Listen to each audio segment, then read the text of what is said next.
ভারতীয় জনতা পার্টির সরকার প্রতিষ্ঠিত হওয়ার পর থেকেই স্বচ্ছভাবে মেধার ভিত্তিতে অব্যাহত রয়েছে নিয়োগ প্রক্রিয়া।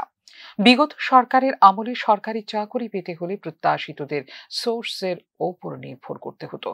এখন মেধা ভিত্তিক চাকরি প্রদানের ফলে আত্মবিশ্বাস বৃদ্ধি পেয়েছে চাকরি প্রত্যাশীদের। সোমবার আগরতলার মুক্তধারা প্রেক্ষাগৃহে নবনিযুক্ত ফিজিক্যাল এডুকেশন টিচার ও স্পেশাল এডুকেটর হাতে অফার বিতরণ কর্মসূচিতে জানিয়েছেন মুখ্যমন্ত্রী ডাক্তার মানিক সাহা। এখনো পর্যন্ত মোট 20,181 জনকে দেওয়া হয়েছে সরকারি চাকরি।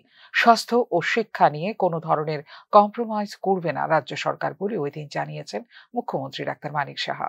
আজকে অফার দেওয়া হলো, অফার আপনারা অ্যাকসেপ্টেন্সের অফার জমা দেবেন, পোস্টিং হবে। আমিও ভুলে যাই এত অফার আর এত পোস্টিং দিচ্ছি, যখন ফাইল আসে আমার কাছে আমি বললাম কি হলো পোস্টিং এর, তখন আমাকে স্মরণ করিয়ে দেয় আরে ওই সময় যে ওইটা করেছিলেন এখন সেটার পোস্টিং আসছে।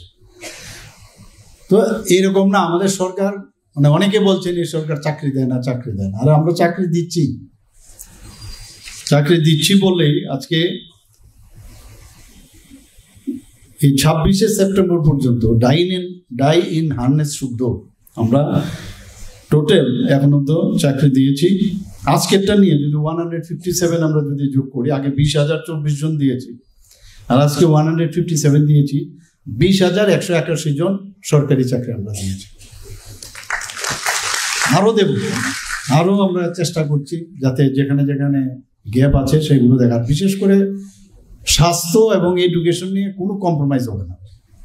সেখানে যত বেশি আমাদের যে হিউম্যান রিসোর্স, কারণ আমাদের ভবিষ্যতের যারা আছে, আমাদের স্বাস্থ্য যদি আমরা ঠিক না রাখতে পারি সেখানে কোনো রকম কম্প্রোমাইজ না করাটাই উচিত, এবং এর জন্য আমরা দায়িত্ব নিয়ে বলছি, এর আমরা প্রতিশ্রুতিবদ্ধ, আমরা সেই কাজটা শীঘ্রই মোট 1,733 জন পিজিটি জিটি শিক্ষক নিয়োগের জন্য টিআরবিটিকে নির্দেশ দেওয়া হয়েছে বলেও জানিয়েছেন মুখ্যমন্ত্রী।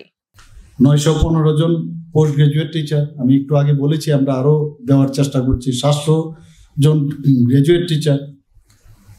এখানে আমার সাংবাদিক বন্ধুরা আছেন, প্রায় জিজ্ঞেস করেন যে আরো কতজন চাকরি দেবেন, তো সেটাই বললাম 915 জন পোস্ট গ্রাজুয়েট টিচার, 700 জন গ্রাজুয়েট টিচার, 118 জন post graduate teacher computer science, অর্থাৎ মোট 1,733 জনের যে শূন্য পদ, সেটার জন্য আমরা অলরেডি সুপারিশ করেছি, সেই প্রক্রিয়াও চলছে।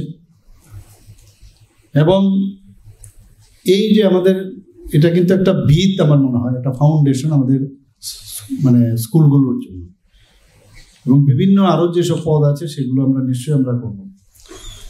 শুধু তাই নয়, আমরা তো সরকারি চাকরি দিচ্ছি, কিন্তু যারা চাকরি পেয়েছে তাদেরকেও সাহায্যের জন্য আমরা কিছু কন্ট্রাকচুয়াল এবং আউটসোর্সিংও প্রায় 5,000-এর উপরে আমরা আরো তাদেরকেও আমরা কিন্তু নিয়োগ করেছি এখানে।